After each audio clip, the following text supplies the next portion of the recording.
Okay, continuing Mount Moon. There have been a few responses to the question I asked last time regarding to that rocket grunt with the Raticate and how I should deal with it. And I've gotten a few responses, and they vary a lot, but they all agree on one thing: don't bother with with poison powder. Sorry. So no, I won't be using poison powder. It's not all that hot anyway. I've also been told that with a few more levels, Vine Whip could be a 2-hit KO on the Raticate. So if that's the case, there's no point in using Leech Seed either, since it's particularly helpful for drawn-out matches, and this one is going to be a trade of really strong attacks between, stabbed Vine Whips and stabbed Hyper Fangs. Of course, the Hyper Fang guy got a much lower level to compensate, but still. And since there's quite a long way to go before that Raticate, I doubt I'll be doing it in this part, so yeah, the question is still open. Should I use Leech Seed or not? Right now, the balance is more heading towards not, but you never know really, so I'll reiterate that question. And one thing I am going to do, however, is I am going to try and use Caterpie and Spearow to use stat down moves on it, because it has Tail Whip, the Raticate has Tail Whip, so if it wants to use it, then they're gonna be met with String Shot and Growl, which would be really helpful since my Ivysaur could always use less damage taken, and it might actually have a shot at outspeeding the Raticate if it takes a String Shot or two. Of course, it's also quite possible that the Raticate will use an offensive move. Even Tackle would do the trick, and it would kill the Spearow and the Caterpie in one shot, but what do I gotta lose by trying it? But moving on, that guy we just fought, he had a Magnemite and the Voltorb. Magnemite back then was pure electric, so Earthquake wasn't quite as effective against it, but it also had much less resistances. That Steel type is really a blessing when it comes to Magnezone's defensive capabilities nowadays. And what that means is that Magnemite and Magneton were the only two Pokemon to ever change typing between generations. Now, I've also mentioned it, but Gust also changed types as well between Red, Blue, Yellow, and Gold, Silver, Crystal. But on another note, you may have noticed when I was fighting that Super Nerd with the electric types that I was going out of my way not to use Vine Whip, not to waste the PP, and use Tackle instead. That's especially the fact that Magnemite doesn't resist it in this generation is particularly helpful, but yeah, it's pretty important to conserve that Vine Whip PP in order not to go back to the Pokemon Center quite as often. I still don't get what they were thinking, but oh well. Hopefully Razor Leaf doesn't come too late. I mean, I know I'm supposed to get it at level 30, but when will level 30 come? I have no idea. I think I might get it around the SSN, which would make sense. I mean, the last time I played Fire Red and Leaf Green, that's about what happened. Okay, another of those stupid bug catchers down. I can't wait to be rid of them entirely because they're all pitifully weak. Anyway, I was talking the other day about how Cocoons should have their initial forms moves when they belong to trainers. Oh, an Escape Rope.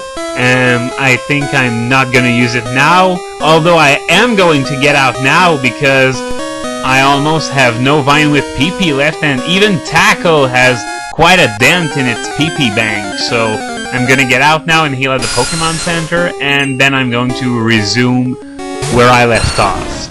But in the meantime, as I was saying, the thing about the Cocoons, well, I've dropped the word about this on Libeldra, but another thing I'd like to see more often is trainers that use TMs and move tutors and level up moves before their time that can be acquired via breeding, and there are a few trainers, especially in Gold, Silver, Crystal, that have these, but they're not really common.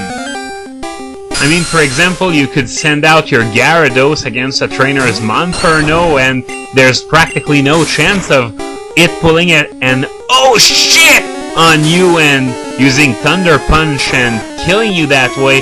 That would really help improve the difficulty more than just increasing the levels or things like that. I think giving the trainers some real type coverage would be the way to go if Game Freak ever wants to make games a little more interesting for the older audience. I understand that they've got the 7-year-olds to cater to as well, but I think even they could gain by having the games be harder. They could get to be better players. I mean, you all know about the archetypical Fire Blast, Flamethrower, Ember, Fire Spin, Charizard that the kiddies love to use. Well, it would have never been considered good if the games were hard to begin with. I mean, if it's easy to beat a game with a fire type with 4 fire moves, then that says a lot about the game's difficulty, and unfortunately, that a lot is a lot of bad things. I mean, there are some difficult moments in Pokemon games, such as that Raticate I've been talking about lately, Whitney's Miltank, Norman's Slacking, but those spikes in difficulty always seems to occur a little too early in the game. The only really hard Pokemon to take down that is near the end of the game, well, it's Cynthia's Milotic, that's all. Well, to be honest, I don't know how her Togekiss ranks, but I haven't played Platinum, so I couldn't tell, but if it has Air Slash, then it's probably really annoying to fight. Thank God that they lowered the levels in the Elite Four. Okay, this is a mirror match, Grass Poison versus Grass Poison, and another Grass Poison on top of that, only I have a 10 level advantage and an evolution on top of that, so yeah, good luck. Oh, Vine Whip's completely useless against those. You saw how that Oddish could only do 1 damage to me with that Absorb, and it's basically a 4-time resistance on that one, and there's no controversy on how that works. Not very effective plus not very effective equals it does almost nothing. There's no crazy glitch involved or anything like that. But on to another topic. I've checked what items are available to grab in Mount Moon, and among these is a Mega Punch TM. Now, Mega Punch is pretty worthless with 80 power and 85 accuracy, but Mega Kick with 120 power and 75 accuracy would be a lot more interesting if it were fighting, don't you think? I mean, right now, it's normal. Always been, probably always will. But really, we already have Return and Body Slam for our normal needs, so there's really no room for Mega Kick. But if it were fighting, then the damage output of Mega Kick is much higher than Brick Breaks, for example. Of course, the 75 accuracy may be a bit of a turn-off. Oh, this isn't the rocket we're looking for. The rocket we're looking for is down the last ladder that leads to the last leg of Mount Moon. Anyway, as I was saying, whenever you see a fighting move in use, it always seems to have a drawback, whether it's Close Combat, Focus Punch, or even Superpowers getting some use now that there's a tutor for it, and I don't think we would be seeing as many of those if we had a drawback-free fighting move that's widespread and has good damage output. Oh, here's Poison Powder. Anyway, the problem with Sky Uppercut and Cross Chop is that they're better than Brick Break, yeah, but there's really not much stuff that gets it. Meanwhile, there's Mega Kick that's got a tutor in Emerald, so it's got a pretty large learn base, except among the 4th generation Pokemon, but aside from that, that's it. Okay, so after that battle's over, I'm gonna finish that part right there, and since we haven't fought the Raticate yet, I still want your opinion on what you think I should do.